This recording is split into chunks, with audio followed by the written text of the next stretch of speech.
Hello and welcome to another edition of the Front Page on GNAT TV.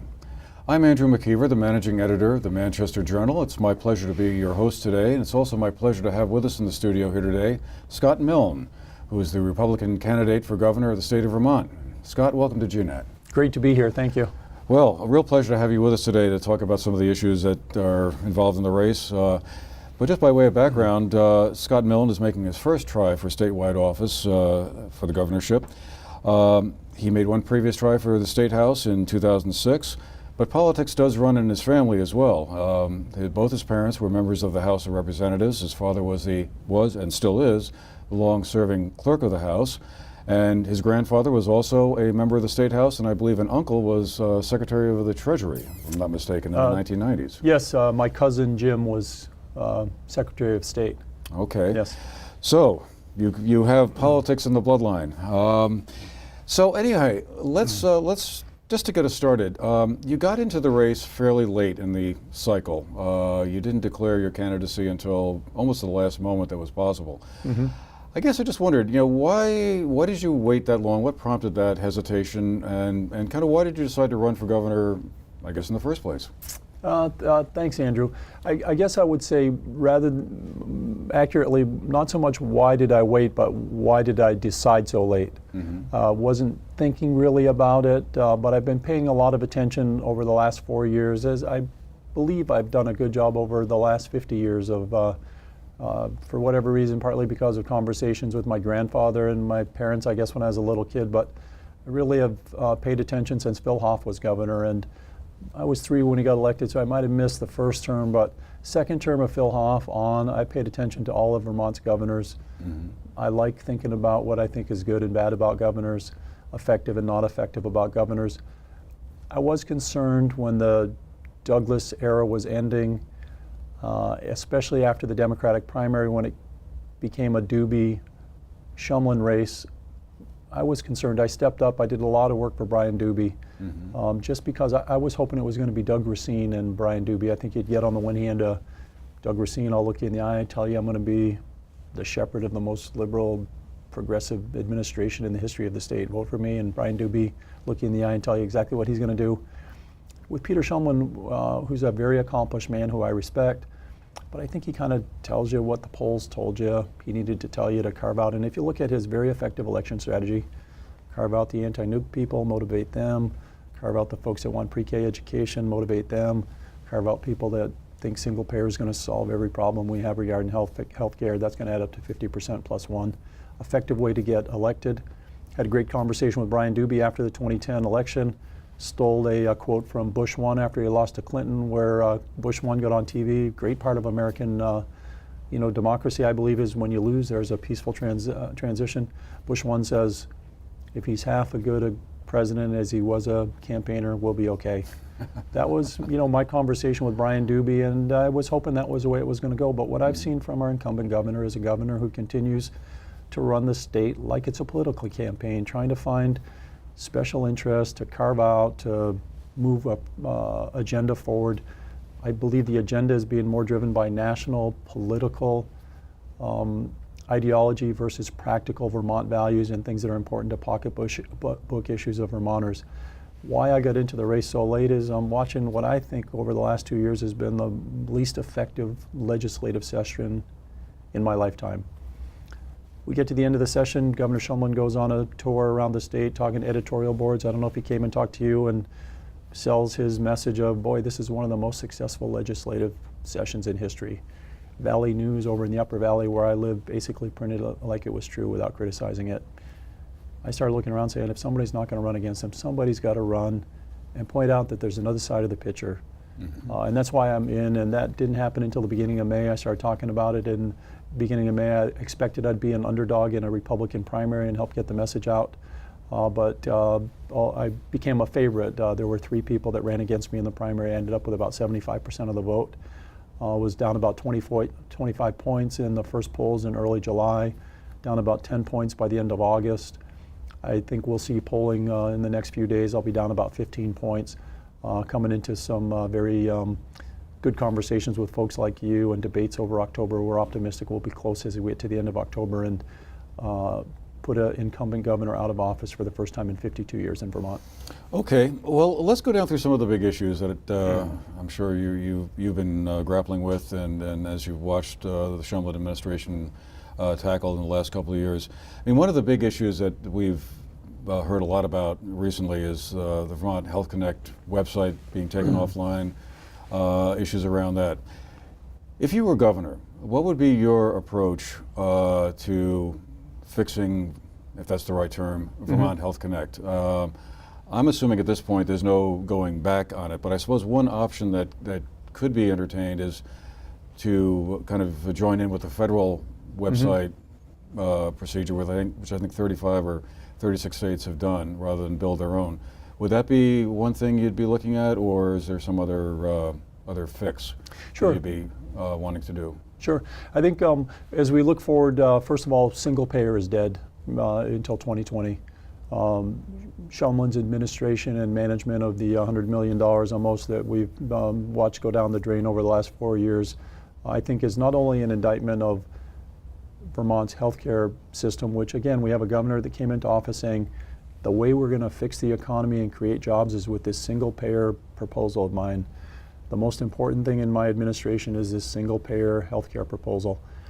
To me, what it gives us is great insight. If that's the way that you're capable of managing your highest priority, let's use that as an opportunity to look at the way the rest of state government's been managed for the last 4 years. I would argue Agency of Human Services, Agency of Commerce, on down the list, state government is managed as poorly as it's been in the last 50 years over the last 4 years.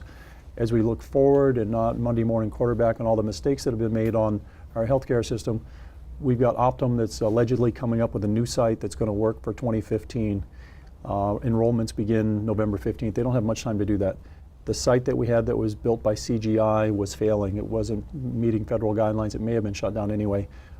Hopefully the Optum site will work and we'll be able to use that for individual enrollees in 2015. Small group people are going directly through Blue Cross. They set up a site that works just fine. If the Optum site works, we need to spend 2015 doing a cost-benefit analysis. Is it effective and cost-efficient to use the Optum site going forward? Do we look at going to the federal exchange or another exchange? That's one of the principles upon which I came into the race is let's do what's practical, not what's political. So as a gentleman running for governor who can talk to senators on the Finance Committee in the Senate, I don't know exactly how much the recurring cost is going to be for operating our own site. It's something like $22 million a year. As we get into 2015, if I'm governor, we'll be looking at that. Is it cost benefit analysis effective to stick with the Optum site if it's working, or to move to either the federal exchange or the folks that fixed healthcare.gov now are out selling state exchanges for $8 to $10 million. If that's another option, we get a couple other states to go with us. That's a 2015 discussion. Right now, I think what's important for people to realize, whether you like or hate single payer or you're somewhere in the middle, it's irrelevant, it's dead. It's not going to be resurfacing until 2020 if I'm governor. Right, because my understanding is Governor Shumlin, should he be reelected, is planning to finally unveiling the single payer plan to the state legislature next January. We would hear how it's going to be financed, what the tax structure would be, how it's going to be paid for. So I'm taking that if you're elected governor, we won't be hearing anything about single payer. Not only if I'm elected will you not be hearing about single payer, but you'll be hearing from Governor Shumlin that he's been selling us fool's gold for the last 4 years. There's 3 technology platforms. Joint Fiscal Office came out with a report last month that said none of the 3 of them are going to be ready for 2017. All 3 need to be ready as foundation. So it's just another insight into the mismanagement and incompetence of the governor that we have. So whether it's Scott Milne's governor or Peter Shumlin's governor, there's no way there's going to be a single payer system in Vermont in 2017. Okay. Well, let's turn to another big issue and a perennial one, it seems like, the education and property tax question. I'm sure you've already heard a lot about that from folks as you've been out in the campaign trail, but property taxes are high in Vermont. They're higher than they were in recent years. What do you think is the solution? If you're elected governor, what would you be trying to do to either control the growth of the property taxes and how that's impacted by the education system that we finance them largely through the property tax? Or would you anticipate the need for a real far-reaching overhaul of it? or do we just sort of stay with what we've got and try and tweak it? Sure. Again, I think one of the primary reasons, Andrew, that I'm drawn to this race is the lack of action on property tax, education, quality education reform in the last biennium. I think it's when you have a governor that comes in with approval rates in the 60s, and clearly healthcare, the economy, property taxes are by far the three biggest issues. We didn't get anything done on healthcare. We didn't find out how much it's going to cost, how much it's going to work, who's going to pay for it. The economy, poverty rates are up in Vermont. Average household incomes are down, so the economy, by definition, isn't doing very well. And we didn't do anything on property tax reform.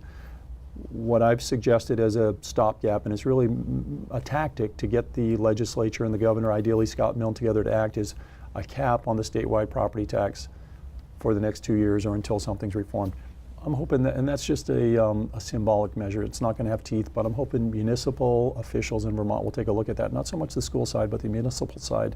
Because one of the things that we're seeing is, on top of lack of predictability with tax rates, which is causing uncertainty both for business and for people to leave Vermont, municipal sides of cities and towns are having a hard time even getting cost of living increases because they're so gun shy over what's going on the school property tax side of things.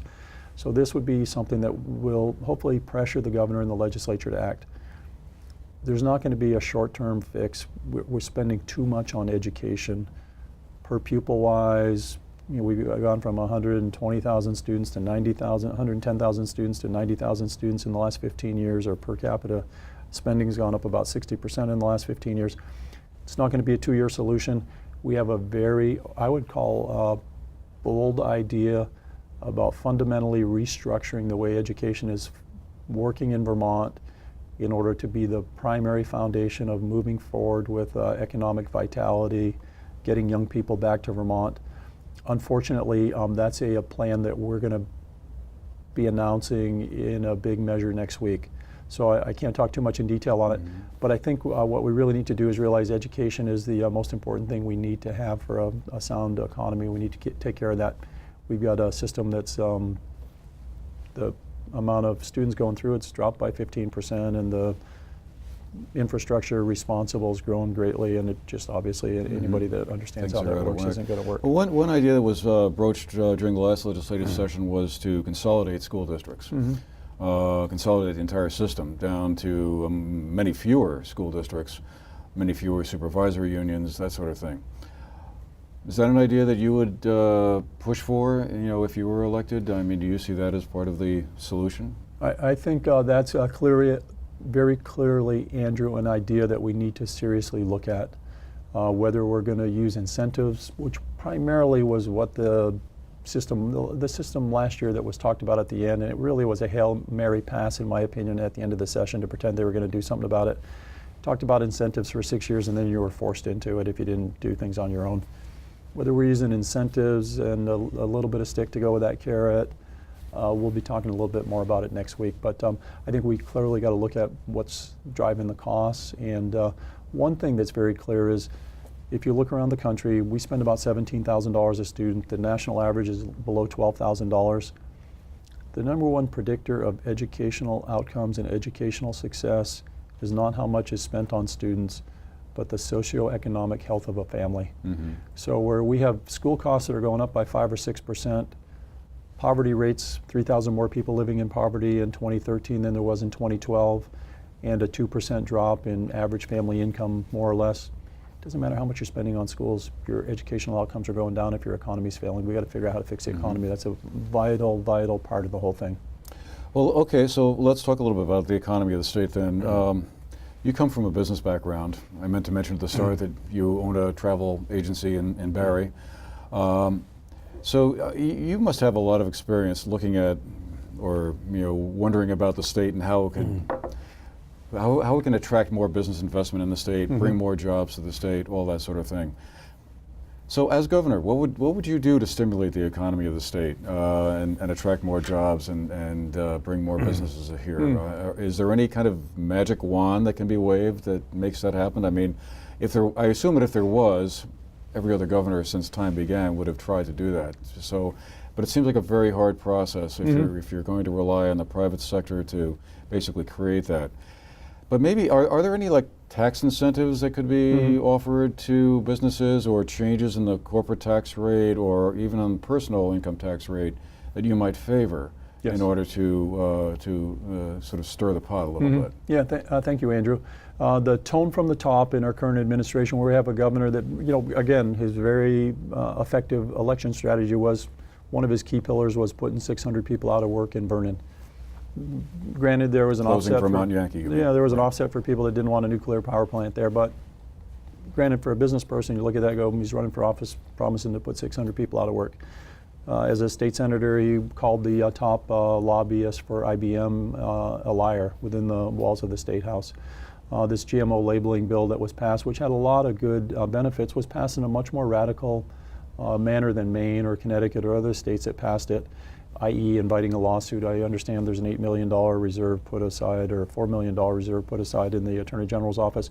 Those are all things, and then after that law is passed, he stands in front of a sign with Ben or Jerry with a big smile on his face, sign saying, "We're starting a food fight." That's in USA Today. You're sitting on an airplane, you're running a company, whether it's a food company or any other company. You look at that, you go, Vermont doesn't look like where we want to put those 400 jobs we were talking about in the meeting this morning. They aren't business friendly. Tone from the top will change very clearly. Beyond that, and I think that's important, but it's subjective. Beyond You don't that, think the governor has had a business-friendly tone? I mean, no, absolutely not. No, absolutely the opposite. It's one of the primary reasons I'm in this race. He can pay lip service to it when he needs to, but the effect of the tone from the governor's office has been terrible for business in Vermont. Hands down, that's unabashedly my opinion. Mm-hmm. And I think there's a lot of facts to back that up. It's one of my primary criticisms, one of many. But what we need, in addition to a new governor with a new tone, I think a Republican governor being elected, arguably in one of the most democratic states in the country, is going to kind of send a message around the country. Maybe we should take another look at Vermont. Beyond that, we need to have tax incentives for new businesses. We need to have a much better ability to train young people coming out of high school for jobs. The vocational centers are very good. The support from the Department of Labor in the state of Vermont is very bad. That's something that will change. It'll be part of a big, bold proposal that we'll be talking about next week. But we really, the state, what I believe is business needs effective government to function correctly. Government needs effective business to be funded. And they're interchanged. And as you mentioned, I've got a background in small business, but I also have an interesting perspective in that the business that I'm in, travel agency, it's one of the first businesses on the planet affected by globalization of information, or the internet as we call it. Got a small business, less than 100 people, but we're interconnected totally. One of the largest American Express franchises in the country. We spend a lot of time interacting with corporate 100 kind of companies on distribution, whether it's an airline company, a hotel company, cruise company, American Express. I see firsthand all the time how decisions you make at a table like this with managers in your office are impacted by decisions that are made in New York or London or other places, and how you need to be considerate not only of your customer that's going to fund my business, but how our decisions are interacted with people that have a big impact on how we work. Vermont's got the population of the Columbus, Ohio. We can be very effective in having a vibrant economy by realizing we're a niche player. We just need to come up with some niche attraction to entrepreneurs and business people that on a global level, they're going to look at Vermont and go, that's where I want to raise my family because I know I can be successful there. I think there's a lot of ways to do that. We've got a lot of ideas. There's a lot of smart people in Vermont. What we need to do is unleash those ideas, business-friendly tone from the top, some tax incentives, some educational reform so that people that start companies here realize, right now we brag about a low unemployment rate, but the big complaint amongst my company and all the companies I talk to is you can't find the people that you need to grow your business here. That needs to change. And so there's a lot of interconnectivity of the problem, but the biggest problem we have, in my opinion, is the economy and the lack of optimally managed state government to enable an economy to flourish. Just real quick, let's turn to energy policy for a second. I mean, Governor Shumlin has has been I think, outspoken backer of renewable energy, wind, solar power, hydropower. Wind energy, about 10 years ago, was a big issue down here with a proposal to build some wind turbines on Mount Equinox, just across the street here from us. That proposal kind of went nowhere, but I know that there have been a couple of others around the state since then that have generated a tremendous amount of controversy. What do you think about wind energy and renewable energy, and I guess in general? Is that something you would also be pushing for, or is it time to kind of slow down and maybe not put as much state money into subsidizing some of those costs? Yeah, I think it's time to slow down on an awful lot of things that have been happening over the last 4 years. Too late to go back and, you know, can't reverse the scarring of the ridge lines, primarily up in northern Vermont, that's happened over the last 4 years. But I think we need to really slow down and take a look at what the long-term effects are.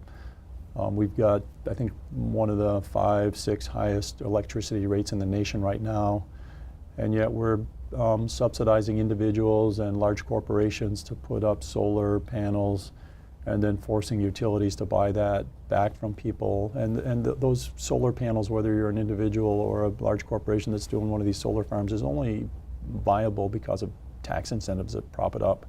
That might or might not make sense, but then we're forcing utilities to buy that back at 4 times market rate. We need to have affordable electricity for the most struggling Vermonters, but as well as to get this economy going. So my opinion on energy policy is we should slow down, take a look at it, and I would argue take a serious look at whether these tax incentives make sense in the long term.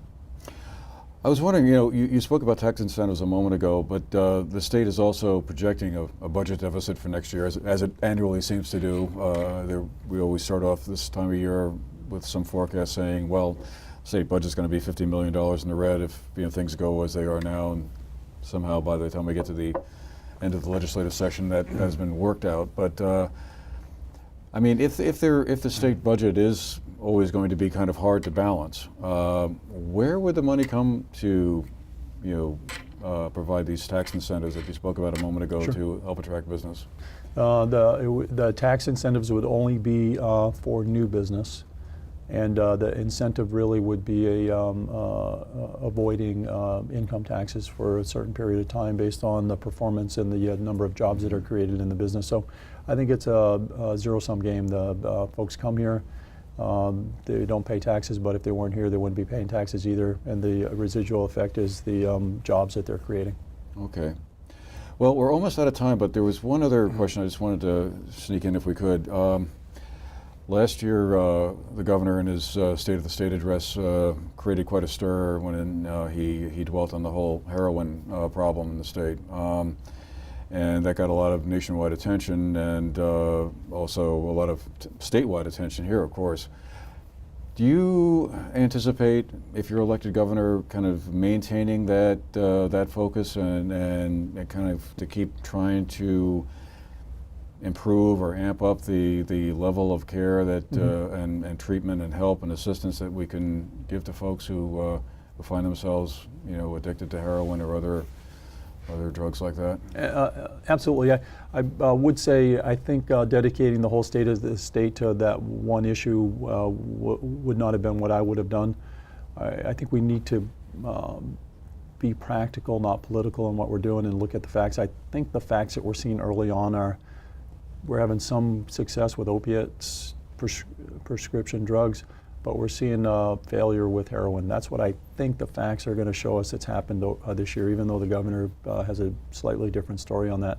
We need to be vigilant. I have people that volunteer on my campaign whose child has died of a drug overdose.